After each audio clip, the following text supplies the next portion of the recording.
Hello and welcome to today's discussion. I'm Claire. And I'm Alan. We'll be covering several key stories, starting with Marco Rubio's testimony before Congress. Secretary of State Marco Rubio is set to face questions about the Trump administration's diplomatic efforts around the world. He's appearing in back-to-back hearings on Capitol Hill for the first time since the Iran war began. What specific aspects of the Trump administration's diplomatic efforts are likely to be scrutinized during these hearings? The reporting suggests that Rubio will face questions about the administration's fragile or stalling diplomatic efforts globally. Given the current geopolitical tensions, it's likely that Congress will inquire about the administration's strategies and their effectiveness. That must be quite a challenging task for Rubio, especially considering the multiple conflict zones and diplomatic hotspots around the world. Has there been any indication of what Rubio plans to say or focus on during his testimony? According to the available information, Rubio will be addressing a wide range of issues related to the administration's diplomatic efforts. However, the exact details of his testimony are not yet clear. It's worth noting that this testimony comes at a time when the administration is dealing with multiple international crises. Moving on, let's discuss another significant development. President Trump has signed an executive order on the oversight of artificial intelligence, focusing on national security risks. That's right. The executive order aims to vet top AI models for potential national security risks. This move indicates a growing concern about the implications of advanced AI technology on national security. How does this executive order fit into the broader context of AI regulation in the United States? Is this a new direction or a continuation of existing policies? The order appears to be part of a larger effort to address the challenges posed by AI. It comes less than 2 weeks after Trump postponed a White House ceremony due to concerns that a similar policy could affect America's technological edge. So it seems there's a balancing act between maintaining technological leadership and addressing national security concerns. What's the expected impact of this order on the AI industry?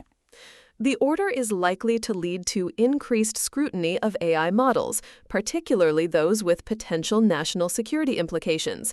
This could result in more stringent regulations or guidelines for AI development and deployment. That could have significant implications for AI developers and users.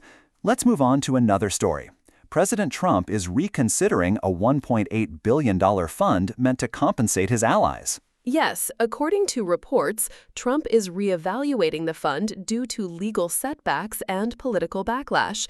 The Justice Department has also temporarily paused the program's implementation following a court order. What were the main reasons behind the legal setbacks and the political backlash against this fund? The reporting indicates that there were concerns about the lack of oversight and the potential misuse of the fund. Republicans were among those expressing concerns, which contributed to the political backlash. It's interesting that the fund was meant to compensate Trump's allies. How does this fit into the broader narrative of Trump's presidency and his relationships with his supporters? This fund is part of a larger pattern where Trump has taken actions that benefit his allies or supporters. The controversy surrounding this fund reflects the polarized nature of his presidency. Let's shift our focus to international news. There's been a significant escalation in the conflict between Russia and Ukraine, with reports of a Russian attack killing at least 11 people. Yes, the situation is dire.